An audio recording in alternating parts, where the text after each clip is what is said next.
Okay, welcome to Social Distillation, the submarine still of the internet, where we attempt to drop the bead and pour white lightning straight onto your brain.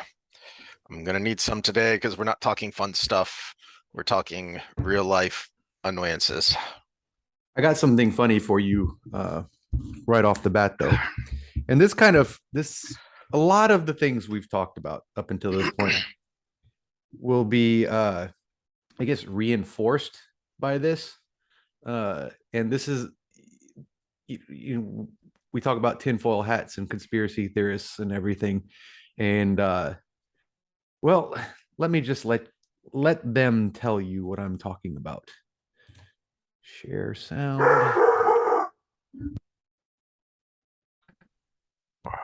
Whose channel this is, but I mean, I guess you could check them out. It was just the clearest video I could find. Oh my. We partnered with Google, for example. If you Google climate change, you will, at the top of your search, you will get all kinds of UN resources. We started this partnership when we were shocked to see that when we Googled climate change, we were getting incredibly distorted information right at the top. So we're becoming much more proactive. We own the science, and we think that the world should know it, and the platforms themselves also do. But again, it's a huge challenge that I think all sectors of society need to be very active in. We own the science. They're saying the quiet part out loud, and yet we're still conspiracy theorists if we talk about how the science is part of a political agenda, and that political agenda is the Great Reset, is a globalist agenda, when the World Economic Forum is saying we own the science, and we partnered with Google to make sure that if you if you search this, that you get what we want you to see. Yeah. So translation of that whole thing for me was we manipulated the algorithm so you only see what we want you to see, and what we say is right is the science. Anything else is conspiracy theory. So get ready for those environmental lockdowns, people. Yeah. Can I piss you off twice in a row too?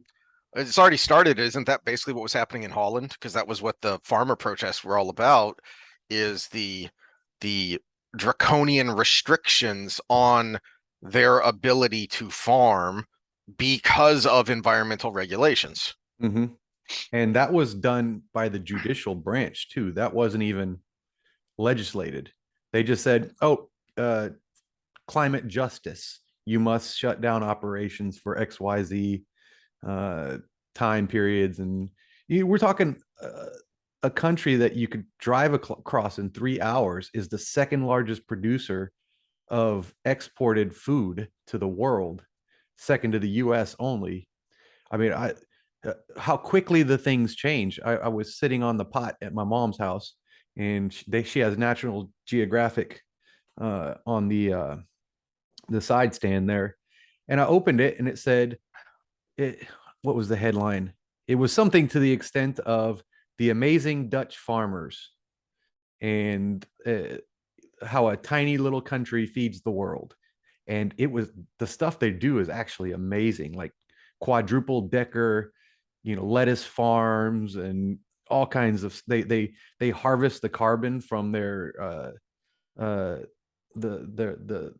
carbon waste from their natural gas heating systems, and then they funnel it to their greenhouses to add carbon to the air and heat to the air. And basically, people don't get this, but plants love carbon. Mm. The carbon in the air that we're emitting, the world is greener than it's been in our lifetime, as at least civilized human beings, because the carbon is higher. Yeah, the earth is warming at a certain rate, but there's a lot of carbon in the air, and plants dig that shit. So they're just growing more. And but yeah, that was something I came across the other day. And Ugh. Thought everybody would love that. So when we're talking, when we're skirting the YouTube's rules of contradicting the authorities, well, there's your authorities. Mhm. Yikes. Anything else on that before I piss you off one second time before we No. get to the meat and potatoes? Let's move on. Okay, let me get the right tab up. All right. We're here at the NIH report for their funding dispersals. Oh, look, coronavirus bat research. And look who the project leader is. Peter Daszak and Eco Health Alliance. Huh. Amazing how that works. Deja vu all over again. Yeah. So for the first, the meat of this, it seems pretty benign. We're just looking for bats that are carrying this virus, blah, blah, blah, until you get to the final part where they start talking about rapidly sequencing to make prototype pathogen vaccines. And look who the funding is coming from. Someone who's on the way out the door. Who's in charge of the NIAID?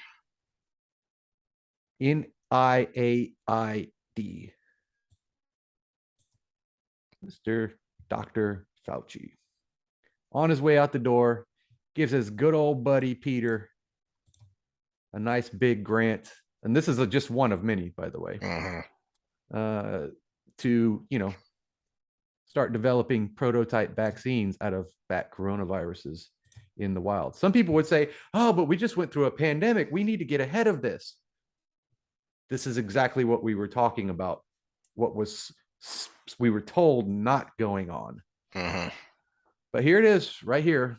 NIH funding website. It's not anything, any tabloid or anything like that. Saying the quiet part out loud because they have no fear of accountability. Well, from this first sentence, and I don't know why these numbers are in there, but it talks about two major coronaviral diseases in wildlife origin have emerged in Asia in the last 2 decades, talking about at least in part COVID-19. Both likely began as zoonotic spillover. First of all, that's still in debate. But now we got this big, giant investigative team going into these areas. I wonder if they're going to find that animal origin we've been thinking of. I hadn't even thought about that. Yeah.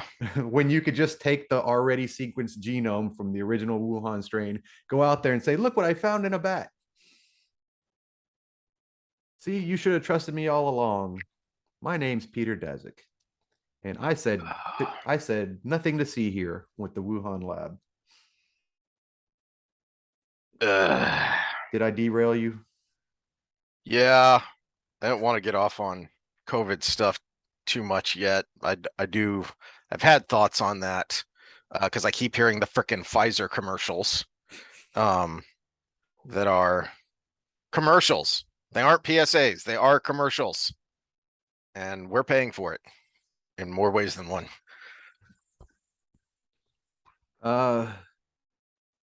Dr. Campbell got a strike on YouTube for talking about the eye medicine. And he made a response video as soon as he was able to come back on. And in his crusty old dry British way, it's hilarious. He's going through the YouTube guidelines and then going through the CDC website and then all of these things and very mockingly talking about just things that are going on, shenanigans that are going on. Because one of them is the principal study, the Oxford study, because on the CDC website, it states that it's still being investigated. And if you are more curious, you can volunteer for these and it sends you links to where you can go. And the studies that are going on are in Indonesia, Malaysia. Oh God, I can't remember. There was a few others, but they're all third world countries, basically. And then he went to the Oxford study, which I've been waiting on for a long, long time. And he goes through the timeline when that medicine was included into the study and everything, and he starts counting from when it was in. He's like 2, 3, 4, 5, 6, 2, 3, 4, 5, 6, 7, 8, 9, 10. That's 16 months, and we don't have a single preprint. We don't have that, and he just very translation from his sarcasm was either the results aren't what they wanted them to be, or they're dragging their feet for some other reason. So, and then he starts talking about, oh, I just keep this around for if I get scabies or something. And he has his packs of the eye medicine and pulls it out toward, you could see that he's obviously using it.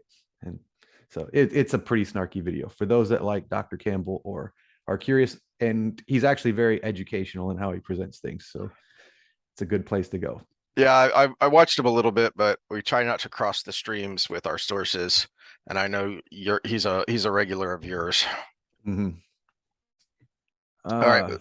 There is a segue to what we teased last time about othering, because that is part of this. That one of the reasons they're able to get away with this is because if you don't want to wear a mask, you want grandma to die. If you have questions, just questions about these shots, then you're an anti-vaxxer. No, I'm questioning this particular thing, not everything at once. And so they're able to other anyone who disagrees. So that is how they own the science.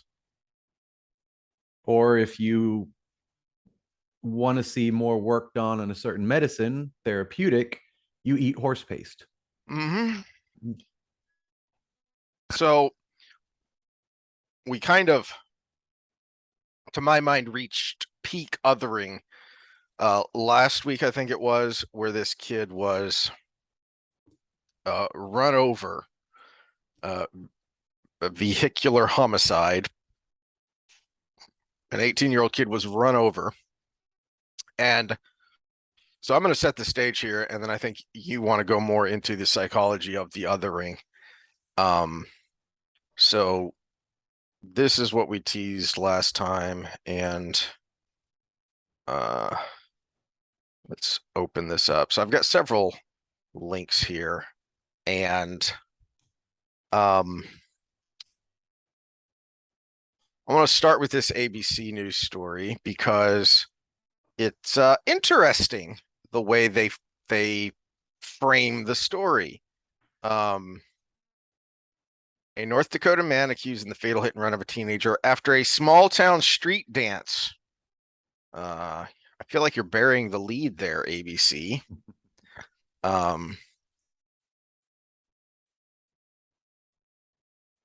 So CNN is actually more direct. Even in their headline, they say that it was a political argument in quotation marks, because that's what he said when he called 911 and said that Brandt told a 9/11 dispatcher the victim was, quote, part of a Republican extremist group, according to court documents.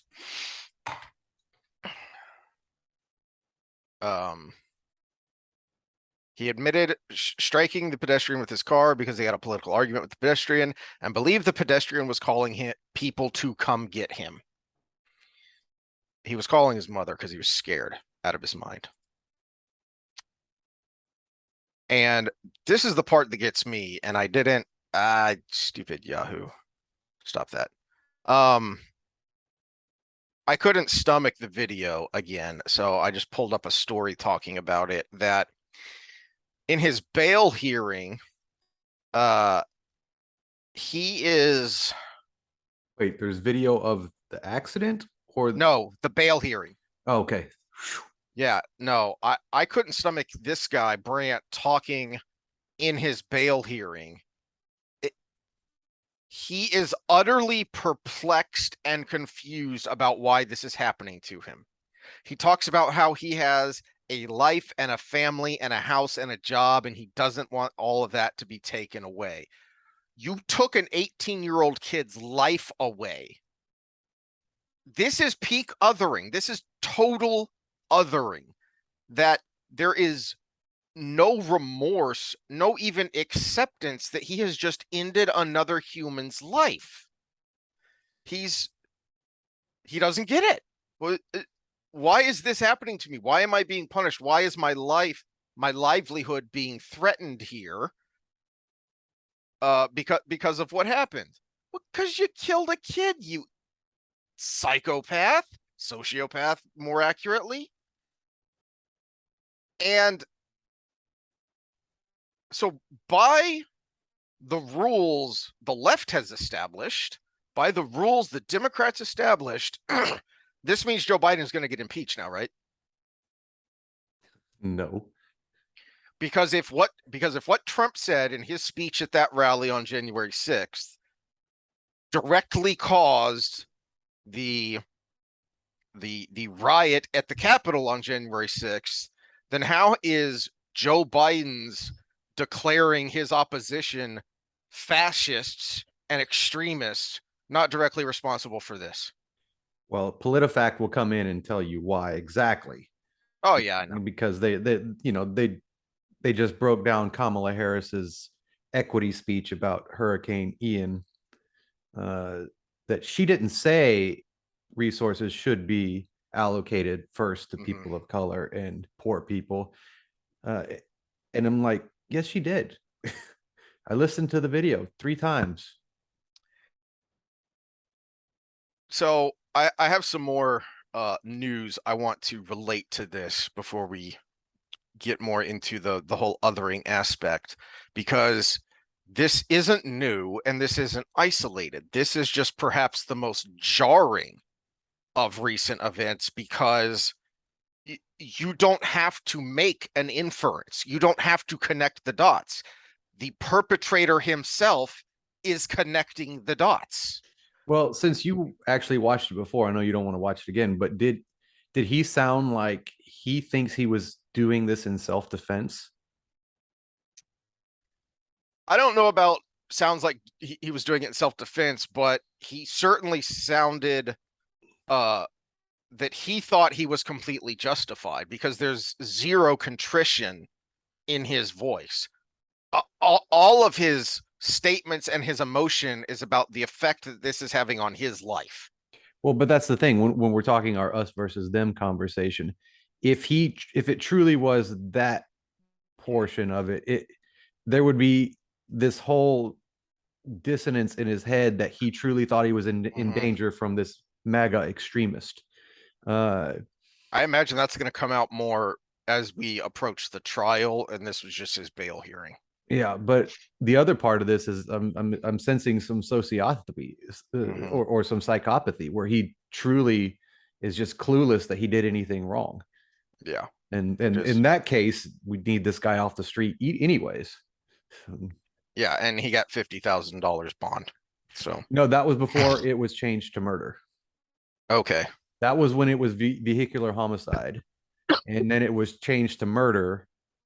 And that makes sense. And so they I guess went and got him again and raised everything, because it originally wasn't a murder charge. It was originally just a homicide, which, I mean, terminology, I didn't know this till maybe a year or so ago, but homicide just means you killed somebody. It doesn't mean you murdered them. A non-natural death. Yeah, non-natural death caused by you. And so that could be self-defense. You could still be guilty of homicide but get away with self-defense. Yeah. Okay, so while this is going on, and the federal government is telling us over and over that anyone who opposes the federal government is a right-wing extremist, what is the FBI focusing on? Now, these are all right-leaning sources, and I don't care. So a pro-life activist was arrested after a SWAT team raids his home with guns drawn in front of screaming children. So, well-known pro-life author and sidewalk counselor. He's one of these guys who stands outside of abortion clinics at the distance away you're supposed to stand, and prays and tells women going in that, you know, there are other options, and can we counsel you, and can we pray for you, and all this stuff. So what happened here is that the Hauk also described an incident in which her husband shoved a pro-abortion man away from his 12-year-old son after the man entered the son's personal space and refused to stop hurling crude, inappropriate, disgusting comments at the Hauks. So this woman who was going into the clinic had this man escorting her, and he took great offense to Mark Hauk and his son, asking if they could pray for the woman, asking if they could counsel the woman on other options, and he became aggressive. The man was there with his 12-year-old son, as a father would. He got in front of this man, and when the man refused to back off and kept being aggressive, he pushed him away. The local authorities looked into this. They did an investigation. They refused to file any charges. They dismissed it. They said there's nothing here. So the FBI picks it up, and they raid this man's rural home with 25 to 30 agents. This is what the FBI is doing. This is where they're putting their resources. So amongst the more extreme libertarians, I wouldn't say more extreme, but the more the everything should be capitalist libertarians. One of the fears with a lot of the things that were going on, because of course, per their nature, defund the police should be something up their alley, but they're smart people, and the way it's being done, their fear was that it's setting up the scenario where we have a national police, a federal police. And this is an instance where that's exactly the case. Oh, well, you know what? We don't think you did the job you needed to do, so we're going to come in and do it.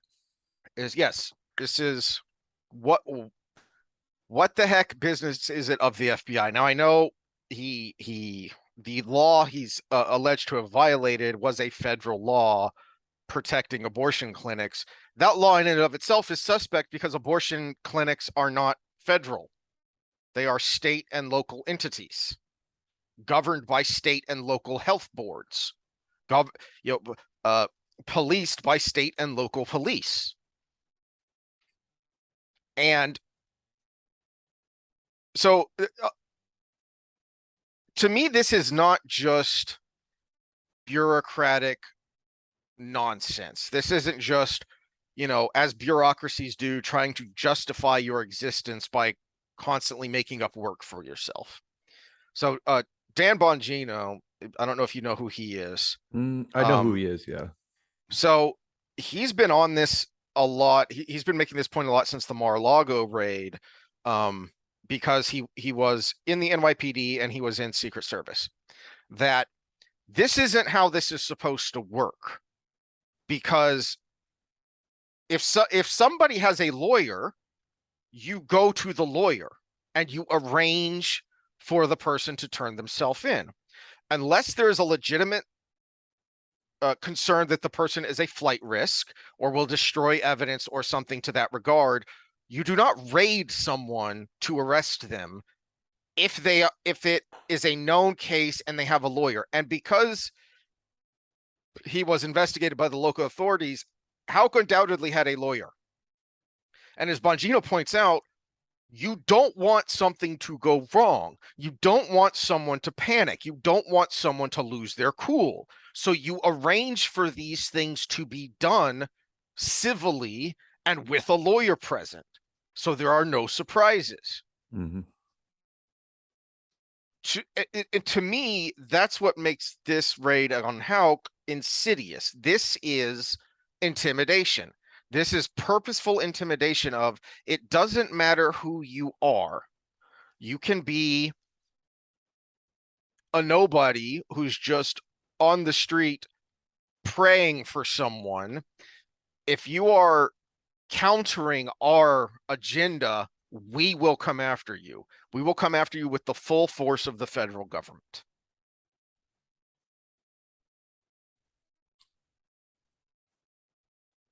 So I think where you're going with this article is that this wouldn't even be possible if there wasn't a whole group of the country that says, well, he's anti-abortion, so he's a them. Mm-hmm. Yep, he deserves it. He shouldn't have attacked that guy. He got what was coming to him. Hey, kind of like this guy. You probably don't even remember this. I wonder how many people have heard of this. The face is familiar.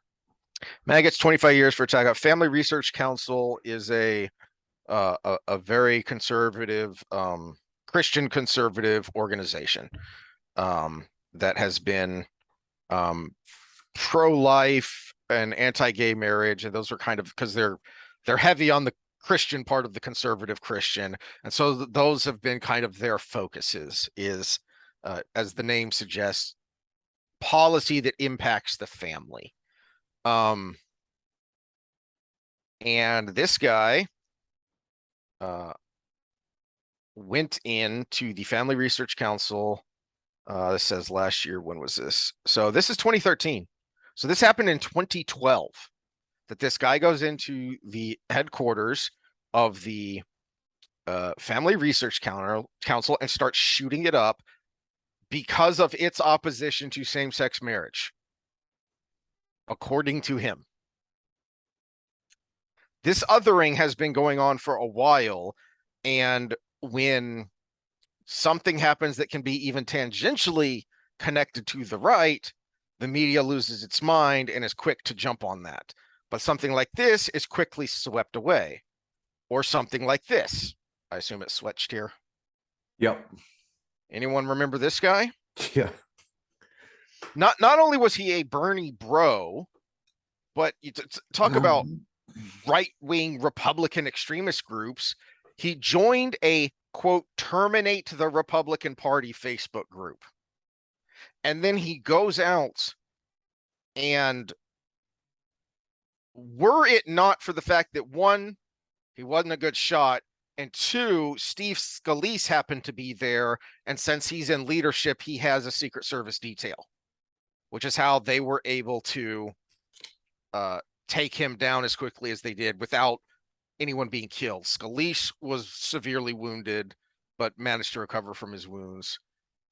And this, again, was quickly swept under the rug and was not tied to Bernie.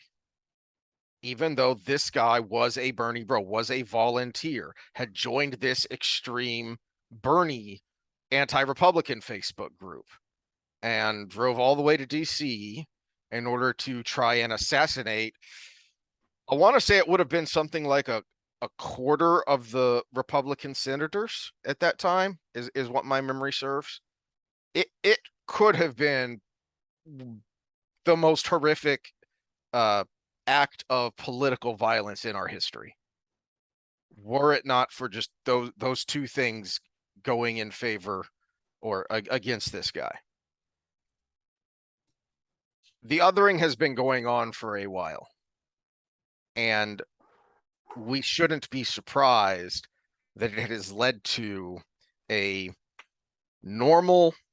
otherwise normal middle-aged, middle-class guy in a small town running over an 18-year-old because he thought he was a member of a Republican extremist group. Oh.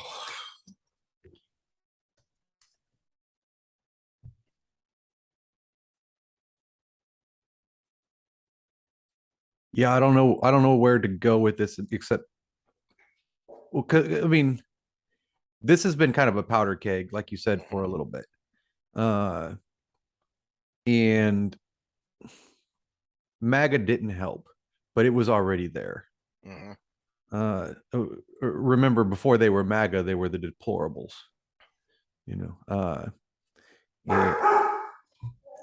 Sorry, my dogs are going crazy because a dog is walking in front of the yard. Well, yes, of course. Yeah. I guess let's go back to the beginning and we can see where this all goes haywire. So, who's our first us? You're born into this world. Who's your first us? I'm not sure where you're going, but I would say family. More specifically, mom. Right? So you're born in, okay, so I'm speaking, disclaimer here, I'm speaking in a normal situation, not in a, mom died at birth or adoption right away or something like that situation. But you're born, the first person you basically attach to is mom. So mom is your first us. And then it's dad and mom and possibly family and siblings. And then we extend our us, right? So as we grow, our in group is extending. So it's mom, then it's mom, dad, and family, then it's extended family, and then it's family and friends, and then it's probably schoolmates, right? Which now we're getting into a little bit shadier area because the further you get away from mom in this discussion, the more chance there is for in and out groups within the in group, right? So at some point it becomes so vast that what do you fill that us with, right? Is it nationalism? Is it the workers versus the elites, right? The populist movement? Is it Christianity? Is it Islam? Is it your sports team? What team you like? Not the team you played on, because that's the obvious us, right? You know, look at how many beefs people put aside because they play for the same team, at least for the time being of the game and practices, right? But your sports team you root for, you know, if I go somewhere and someone's wearing it, if I'm like in, you know, Boston and someone's wearing a Texans hat, we're probably going to wave at each other, right? You know, so the further out you get, the harder it is to predict what that's going to be, right? So that's actually a decent argument for at least a bit of nationalism, right? Because we're all in this country together. You want a little bit of that. Yeah. Jonah Goldberg, before he lost his mind, when I was listening to him after the 2016 election, and he was making the point. I liked the analogy he used when he was talking about his book Suicide of the West, that nationalism is like salt, that a little bit is good. It heightens the flavor of the food. It enhances the flavor of the food. Too much and it makes it hard or impossible to eat. Way too much and it becomes poisonous. And I think that's a good analogy for nationalism, that you want some, you need some in a polity, in a group. You need that cohesive force that binds people together, but you don't want it to become so stringent, so focal that people become myopic. And that's what I was thinking about when you were talking about in and out groups, is that if you look at people who, like, let's take school shooters, who the type, the profile is they are often bullied. Well, everyone's bullied to one degree or another, right? Everyone's bullied and almost everyone bullies. That's just the ebb and flow of in and out groups. But how hard you take that is going to depend on how much else you have going for you.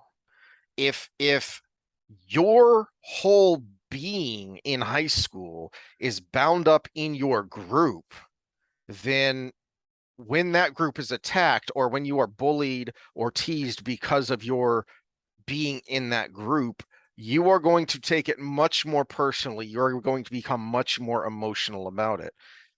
I thought of another thing that school shooters is often talked about, is, well, especially the Columbine kids, is they listened to heavy metal and played violent video games.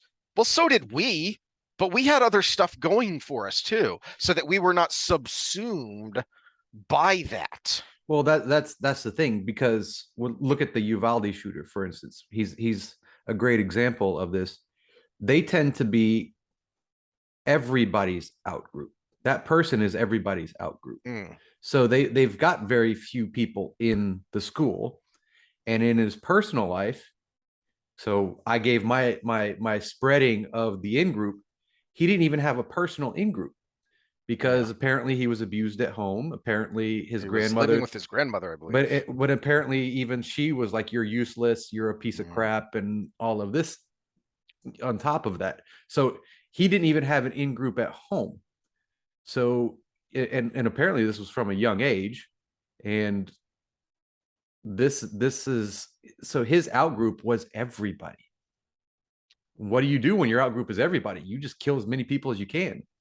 That's something you're not supposed to mention, is that the biggest common factor with these is that almost all of them grew up without a father or in a broken home. And this is So- actually where I was going to kind of end with, that we kind of jumped to the end here, because those are when that hierarchy of in-out group spreading as you grow gets disrupted. So that's kind of like the anomaly. That's the tumor in the body, right? But when it's done the right way, well, how big is too big, and when does it start to become too abstract? Well, we've got Dunbar's number, which is 150. 150 is the average size of basically all tribes in the history of man, right? And it still holds to this day, because it's about the average size we platoon our soldiers in, and all kinds of other things that just that we need to be cohesive, come together at max 150. So if you've got 400 Facebook friends, guess what? Only 150 of them are your friends, right? But that, to go even further, so it's 5, 15, 150. 5, and this is an average, these are average numbers. So if you're a little above average or a little below, that's okay. 5 very close friends or family that you can just, anything goes. You can pick up the phone or talk to them about anything, vent about anything, and they're always there for you, and you for them. Then 15 is the pretty good friends. You can hang out anytime. You're usually on the invite list, and then 150, that if you ran into them somewhere, it's cool. If you did this, or you met them at a party, or you're trying to fill up a housewarming party, or something that has more than 15 people in it, they're on the list as well. So that's kind of the capacity for the human mind to have those really interpersonal relationships. Again, some a little bit more, and on average, girls can bump above a little bit more, and guys tend to bump below a little bit more. So it's just because girls are a little bit more social than we are. But this is also one of the disconnects too. So we're talking about when things go wrong with the system. Let's look at Instagram. And you're all about the likes. You got to post your picture. 150 likes ain't a whole lot on Instagram. Not if you're really suffering for attention. That's a good point. So you got the 150 you can count on, but if you don't get that 100 and or that 1,500, and it crushes your day, guess what? You're gonna be in for a long, kind of depressing life. Maybe while that the booty looks good in the yoga shorts for now, or yoga pants for now, it'll keep going. But then when you get a little older, what are you going to do? So you got to develop those interpersonal relationships. So up to that 150 number, we kind of know our place. We know our people. Every once in a while, someone backstabs you. Every once in a while, you have a falling out. Every once in a while, somebody new comes into it, right? And sometimes you make fast friends, and they can be in the top 15, right? Those things happen, and it kind of meanders, but for the most part, your group within that 150. But now, what's your group as we expand outside of that? What do you attach your identity to is the question. Again, a case for a little bit of nationalism, a case for political parties, maybe. We've talked about the pitfalls with that though too, but the feeling is the same. So you would do a lot of things outside of your normal character for the inner 15, right? But if you pour a lot of yourself into one of those big abstract outgroups, you can end up giving yourself the same effect. Like these people walking around as MAGA everything, MAGA, MAGA, MAGA, MAGA, MAGA, Trump, Trump, Trump, Trump, Trump. They've invested so much emotion into that whole concept is one of their 15 now. Mhm. It might even be one of their 5. People insert their diet into that top 5. You can insult their mom, but God forbid you insult their diet. On the other side, Joe Biden was elected cough cough because he was perceived to be the least woke of the Democrat candidates. He was the return to normalcy candidate. How normal are we returning? And yet the fervent anti-Trump basically people are still excusing him. Despite the extremism of his rhetoric and his policies, they're still excusing him. Despite the gaffes that aren't gaffes anymore that you see and go, hey, wait a minute. Does anyone remember when people started talking about the 25th Amendment with Trump just because he was volatile? What the hell is going on over there? And we're not talking about the 25th Amendment with this guy? They will before 2024. Yeah, they will when it becomes politically expedient. Yeah. But that's the point. Is it has nothing to do with principle, and it has everything to do with. It's why the sports analogy is such a good analogy, because sports, your sports team affiliation, except for a few bandwagon type people, it has nothing to do with principle or logic, really. Mostly, it's based on region. It's what did you grow up watching, right? So, like, I can't stand the St. Louis Cardinals because I grew up sitting with my grandpa watching the Cubs on WGN. I was horrified to learn that my dad actually liked the Cardinals because when he grew up, that's who was on the radio. Because they didn't have TV, he listened to baseball on the radio, and the Cardinals were, before the Rangers weren't a team. I want to say like 78 or something. So the Cardinals were the closest team, and that's who was on the radio. And they had some good teams in the 60s and early 70s. So it has nothing to do with, I mean, there are reasons, but they're not necessarily rational reasons. They're emotional reasons. And so you can get caught up in it and ignore everything else. Who was I listening to who was talking about this? I want to say it was Jim Brewer who was using this example of he had to catch himself. Because I think he was talking about being a Mets fan, and when you hear these stories about terrible athletes on somebody else's team, it's, oh yeah, throw the book at him, get that guy. And then when I want to say it was like a Mets second baseman, there was a story came out that he had been beating his wife, and Brewer was like, well, yeah, but we don't know the details. We don't know what she said. We don't know the culture. just watch a game with 2 opposing fans. So, like, say if the Texans were playing the Cowboys, me and you watching the game together, and there's a pass interference call. Yeah. And say it's a pretty close call, not something like the New Orleans Saints smashing that guy call. It's something where there's a lot of hand fighting, and they both kind of go up, and he kind of turns his head or whatever.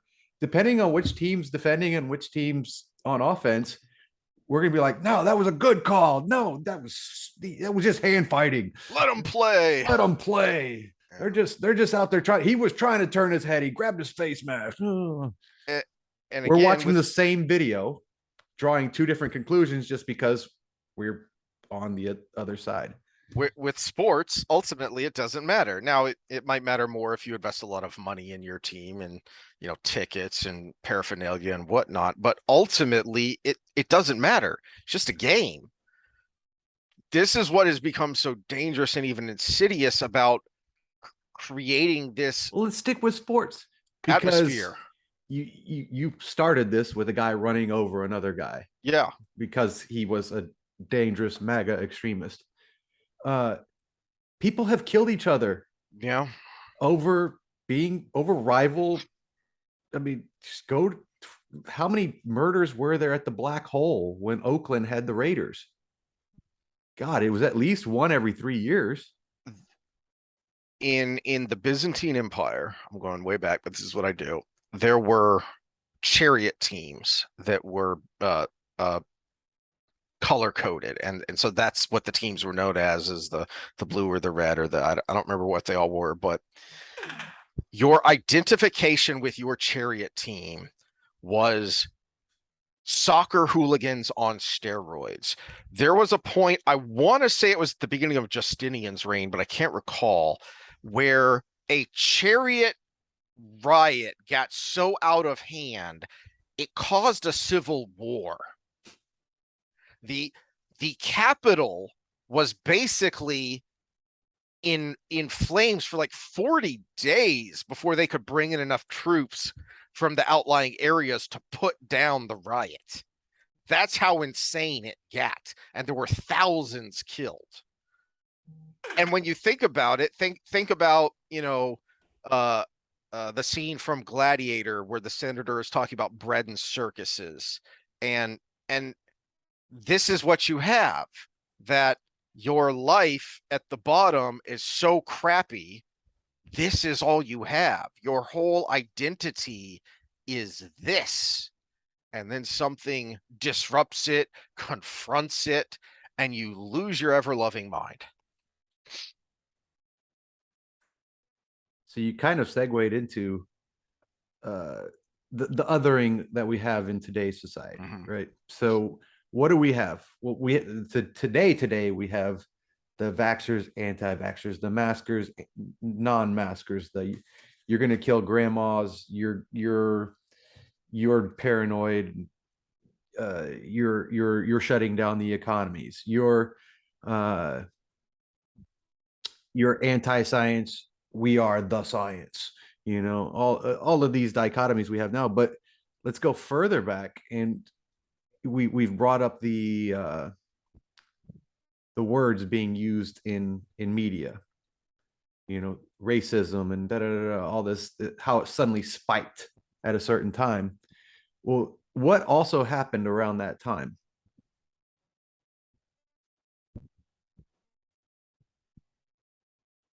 What happened right before all of that media-driven othering started happening? Are you going all the way back to like 2012 when you showed the? It's even before that, because those were 2010 on those charts that I showed. Let me bring one up just to remind, because that was like episode like 10. I'm curious where you're going with it, but I'm going back to Bush versus Gore and selected. No, it's after that. No, when this whole media push to create this infighting within the United States.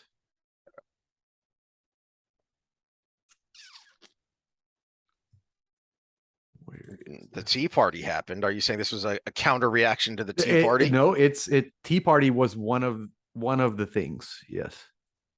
Is this it? Yes, here we go. Okay, to remind the audience, these are the charts we're talking about.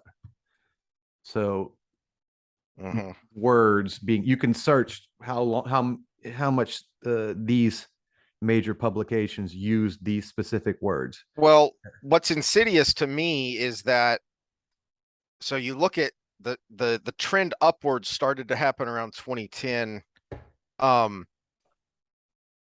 The Obamacare fight and the Obamacare midterms were pretty bad, and that was, to me, what I'm sure some of them were not doing it for this reasons, but were more bought into CRT and progressivism and postmodernism. But a lot of the upswing in racial language in the media was a cynical technique to insulate President Obama from criticism. It's deeper than that. Think money. The housing bubble collapse, 2008. Yeah. And then the big giant bank bailouts. And the response, both the Tea Party and the Occupy Wall Street. Yep. Were the left and the right versions, the left and the right reaction to those big business bailouts. In real time, the workers of the world united. And they had different movements, they had different policy prescriptions, they had different philosophical underpinnings for why they were objecting, but both sides looked at that and said, hell no, this is wrong. You're pulling money out of the pocket of Main Street in order to pad the bank accounts of Wall Street. And the strategy worked, because yeah, we're not fighting the elites anymore. We're fighting each other over microaggressions and 12 weeks versus 20 weeks, or mask or no mask. I mean, it worked like a charm. Yeah. Well, and where the right is as culpable for the left is that because what you see on the right for votes and for clicks, every freaking election that I can remember paying attention to has been the most important election of our lifetime. If you don't vote and vote the right way, if you don't get out and vote the right way, the republic is over. And I've said this before, and it deserves saying over and over. If the republic is over because of one election, then the republic is already over, because the system was designed to keep that from happening. Now, as we see with this last year and a half, we need to do stuff about what can go wrong. Like this whole swipe of a pen and this thing happens that keeps going on. But and again, I'll bring up that I think nothing should be a 51-49 vote in the Senate. And so but yeah, this, and I think this is where Trump kind of comes into this too, because he's not the problem, he's a symptom. And symptoms still hurt and they still suck, but he is a symptom. But he's a populist. He ran as a populist. Bernie's popular because he's a populist on the other side with different strategies for getting there, because we all can feel it. We could feel that all this other bullshit is surface level. Yeah. And there's something underneath trying to keep us from looking. And that's really where it is. Look at how that industry has a hold of our government right now.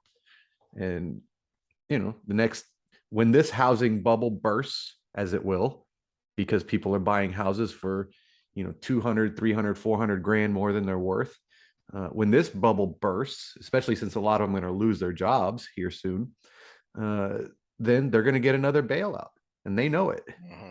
They made their money on the housing bubble. It's going to burst, and then they're going to get bailed out, so they lose nothing.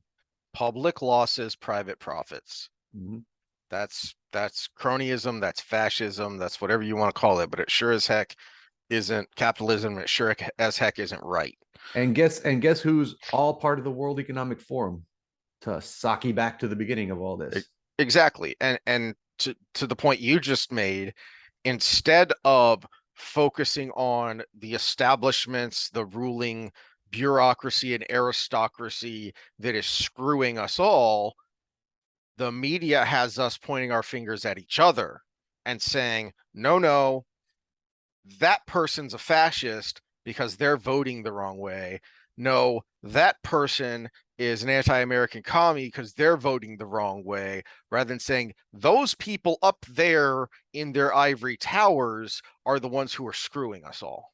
And we can disagree on what to do about that, but that doesn't make us, the people, the enemy of each other. It just means we come at the problem from different perspectives. And so how do we defend ourselves? So now getting back to the us and them, because these people that we're talking about now know exactly what we're talking about. They have higher pay grade psychologists than we will ever be, no matter how much we go back to school, right? So how do we defend ourselves against it? Well, what are the tactics? The two biggest emotions they use to separate an out group from an in group: fear and disgust. Right? You put something bitter in your mouth, you automatically spit it out and you never want to touch it again. In fact, if it's a lot of times if it's a plant, you burn it with fire, right? And so go to the COVID thing. If you were an anti-vaxxer, a big chunk of the country was convinced that you were a walking sack of virus. Disgusting. You're going to make me sick. You need to stay away from me. If you don't stay away from me, I am justified in defending myself against you. Right? So we're using disgust. Let's look at another counter. Or so what do you hear from the more outback redneck conservatives when it comes to immigration? They're not talking, market saturations or anything like that. They're talking dirty wetbacks, right? Disgust. They're dirty.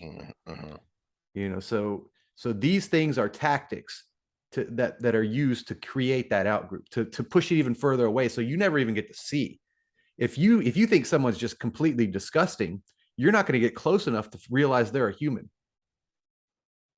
Yeah, I think I mentioned this before, that there's the World War II channel, and one of the regular series they do is called The War Against Humanity, where their regular weekly episodes go through the events of World War II, and then they have a sub-series that's specifically talking about the war against humanity, and not just the Holocaust, but the suffering by civilians at large.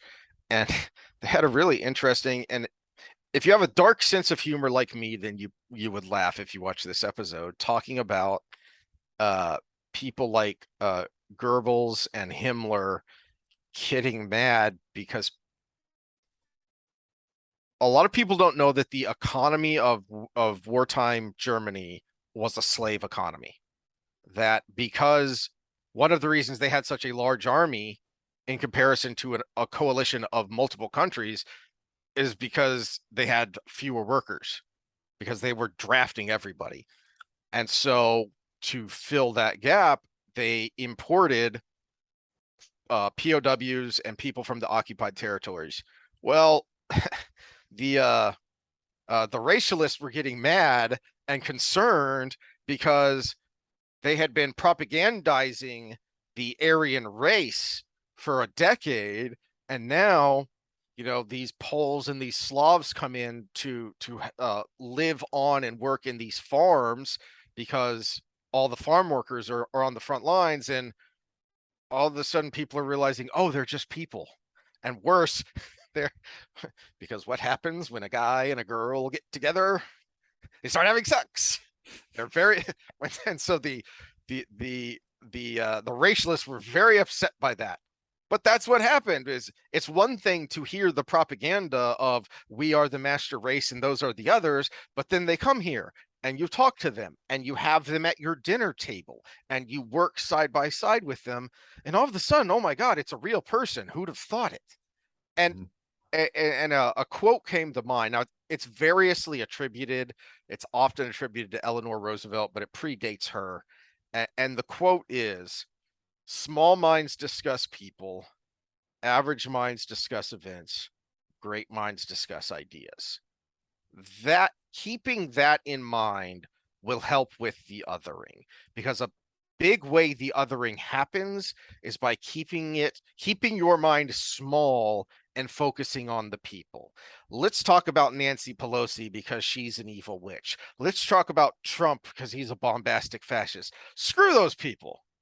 Who cares what that person said? What's the idea? And where do we agree and where do we disagree on the idea? Fear. Fear is the mind killer. Extremists, right? Like that's what I'm saying, because you brought up this guy's testimony, and I wonder if he's got this. There's only two options. He either truly believes this was a matter of self-defense, which I can't see how you could, but I've seen people go more blind because of this kind of thing. The guy was laying on the ground. The coroner, not the coroner, the autopsy confirmed that he was laying on the ground at first hit. But well, it's but either he was completely afraid of this other guy as an extremist, or he's completely sociopathic and just has no clue he did anything wrong, because how could I do something wrong? I just did what I did. Which I can't imagine he would be undiscovered at his age if he was that bad, that far off. But yeah, fear. What are you going to do if you're afraid, right? All these gun-toting Texans. Well, Texan comes in with a long coat on and makes a sudden move. What do you do? All right. The COVID thing, I'm a walking sack of virus. You're afraid for your life. You're afraid for grandma. You're going to pull your kids away, right? What other examples can you think of? Environment. That guy in that big truck, he's the reason we're going to die in 12 years. The planet is literally dying, and that logger is one of the causes. So I'm going to go drive giant nails in trees so that his chainsaw backfires and kills him or maims him. It has happened quite a bit in the Northwest. So yeah, fear and disgust they're the main drivers in extreme, because anger is downstream of both of those. Anger and aggression is almost always downstream of fear, because you either run or fight. That's why the prequels were so annoying, because there were elements there that were really good, like Yoda's speech about fear leads to hate, hate leads to anger, anger leads to suffering, or whatever it was. But then the rest of the movie was crap. So the wisdom of Yoda. So Dr. Fisk, in his research on other in-groups, out-groups, he puts it on an axis. And on those two lines is warmth and competence. And high warmth, high competence is the ultimate us. That's like the MAGAs, make America great again. Here's all the great things about America, right? So that usually leads to something akin to pride. But then on one corner of the axes, I thought of the Martha's Vineyard people, because high warmth but very low competence. So this is you're thinking the other person, very low competence. The emotion attached to it is pity. I don't want anything to do with you, but I feel so bad for you. I love you so much, but go away. But not here. But not here. Yeah. Didn't AOC just blurt out that she didn't want immigrants near her place either? Oh, who knows? She's such a dingbat. And low warmth, low competence is disgust. Another high emotion, if there's low warmth, so you don't like somebody at all. So think of the anti-Trumpers out there. Low warmth but high competence results usually in envy. Envy is a powerful emotion as well. People have done a lot of stupid shit for that.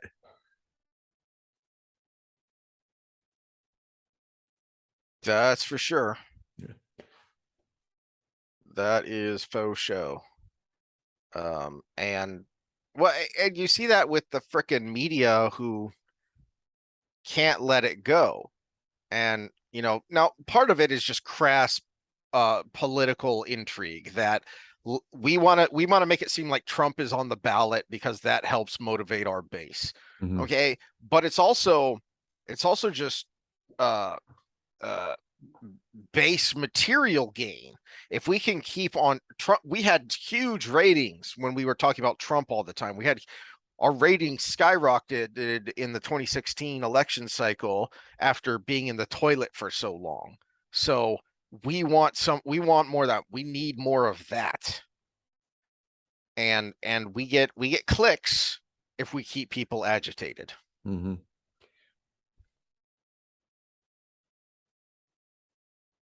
Yeah. I think we kind of exhausted that.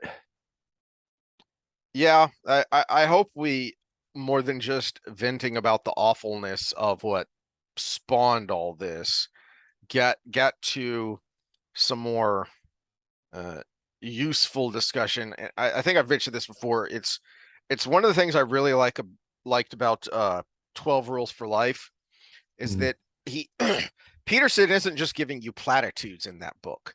He gives you actual cognitive behavior techniques of, you know, the silly simple one is making your bed every morning because that helps establish you in an ordered way from the beginning. And it it sounds silly, but he explains it of this is a technique and this is why this technique is beneficial. And he does that with other things. That's just the easiest, simplest one to remember and to explain is the make your bed every morning.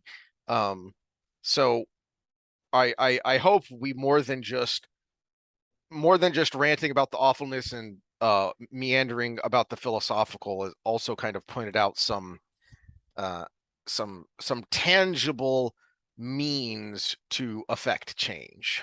Well, you brought up, what is it, the Babylonians earlier? The Byzantines Byzantines, and their Byzantines. their psycho chariot teams. And that's part of it, because you also brought up this is the most important election ever, and this last one, if this goes wrong, We're all none of doomed. that's one of the important things is none of this is new. Mhm. Not it's just like we talk about with exercise. There's nothing new under the sun.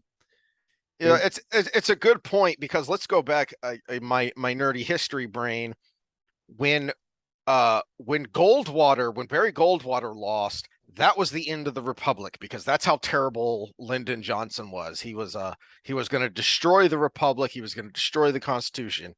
And hey, guess what? The country survived. When Reagan was elected, he was a lunatic cowboy war hawk who was going to get us into World War III and nuclear winter, and we were all going to die. And oh my gosh, guess what happened? The country survived. The world survived. But at the time, this is the most important election ever, and we're doomed one way or another if you don't go out and vote the right way. I think the one thing that's new now that I'm thinking about it is because as humans, one of the things that makes us different than a lot of other animals is we can have multiple dichotomies. We can have multiple ins and outs.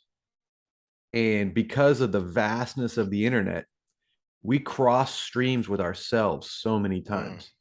And it kind of gives it a little bit of a mind fuck, because how many times do you have to ignore one thing? You almost like create a hierarchy of where these things stand because, oh, I'm not a Republican, but this and this and this. Well, I have to vote against it because I'm not a Republican. Mm-hmm. Let me pause this for a second. All right. So where did we leave off? Hierarchies. We were just wrapping it up. You were talking about the crossing the streams and the I'm not quite sure where you were going with it though, because it gave me a thought. Well, I was just saying that kind of it adds to the kind of complexity that we're dealing with now. So we said it's nothing new under the sun, but there is something new that the abstract is in our face all the time now. So, if I'm a Texans fan, but to me an other is, someone who beats their wife, right? And the Texans trade for Joe Mixon. What do I do? Right? Well, his girlfriend, not his wife, but either way. So he's an other to me because of his actions and people that do those actions. They're an other to me. I don't know, where's the hierarchy? Am I still a Texans fan, or do I just stop watching for however long they have him? So that's just kind of a low grade example of the multiple hierarchies there. Yeah, but it applies here because I have been struggling with who, if anyone, am I actually going to vote for in this midterm election? Because almost no one on my ballot, to my knowledge, meets my standards. Now, granted, I have pretty high standards. So do I vote, do I vote for them anyway and say, look, and write to them and tell them this is it. This is stand up and do something, or I'm actively supporting your primary challenger. I don't care who you are. I don't care, I don't care Ted Cruz, who I supported for a long time. No, I'm tired of you. Stand up and actually do something. Don't just frickin' talk, or I'm done. Or do I do what I've done in 2016, which is I just left the top of the ticket blank because no, I take that back. I as I said, I voted for the pothead, but it wasn't really about him. It was about getting the Libertarian Party in the national debates, which never happened. That's why I did it too. Yeah. Yeah. But so you do have to balance those in and out groups, the otherings of I don't like you people, and I think you contribute to the problem if you aren't necessarily part of the problem. So what do I do about that? Well, and this is where a good little thought experiment for people can be, what is my hierarchy of beliefs? What and then how does that fit into kind of an in-group out-group situation, right? Because you can start as big as you want. Okay, so one of Steven Pinker's remedies to in and out groups is universal humanity. Well, yeah, that's a good start. We're all humans. Okay. So, well, I mean, I'm just one person in this whole world, and we're all multiple countries doing different things, and some are good, some are bad. So now we've got to narrow it down a little bit more. Well, in this context, well, guess what? This is where I say, well, you know what? I'm an American. Okay, that I'm the citizen of the United States of America. That's where my vote counts. Theoretically, that's where I pay my taxes, which the IRS should be abolished, but that's a whole different episode.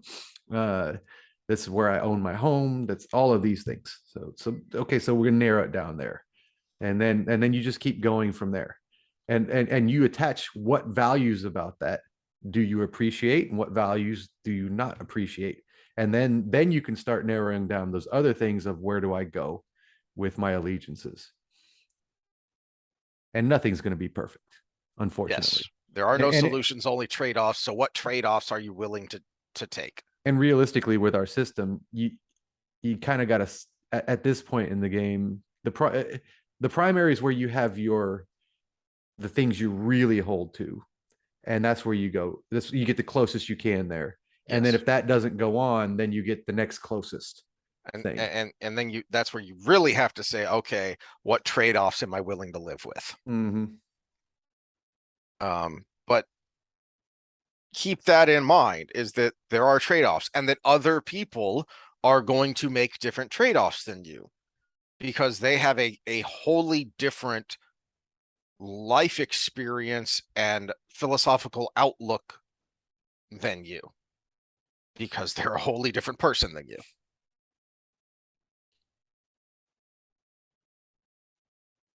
Well, I think that's a good place to leave it off. Next time we record, Saturday, will be the inaugural edition of something we've been talking about doing, which is Sunday school with Heath. Yes. So yeah, I think so. Just for people that are tuning in, we're trying to get on a regular schedule: Tuesday, Thursday, Saturday. Tuesday is going to be our Wheel of Time episode. Thursday is going to be kind of more socio-political. Yeah. And then Saturday is going to be Saturday or early Sunday, depending on when it comes out, is going to be theological, philosophical. Yeah. In the metaverse. And this Saturday is going to be kind of episode 0, the prologue, because I kind of want to set a foundation for why I've been procrastinating on this for so long, because I think that is important, and then also where I'm coming from. When we actually get into the meat and potatoes of things. Yeah, I guess we've got to spill out all the beans on where we are philosophically and theologically. So all my conservative clients don't listen to that episode. No, that's contrary to what we've just been talking about this whole time. Listen and think, if for no other reason than the philosophy of Bruce Lee, brain fart, add what is useful, discard what is not, and add what is specifically your own. So everything is useful, even if it's, well, that wasn't good. I don't like that. I don't agree with that. I'm not going to do that again. It's still data. It's still useful. Mm-hmm. All right. Yeah, that's a good place to end. Well, do you have a time? Well, I guess it doesn't matter because we're recording instead of live streaming, Yep. but we'll talk about that as time goes on. All right. See y'all next time. Next time.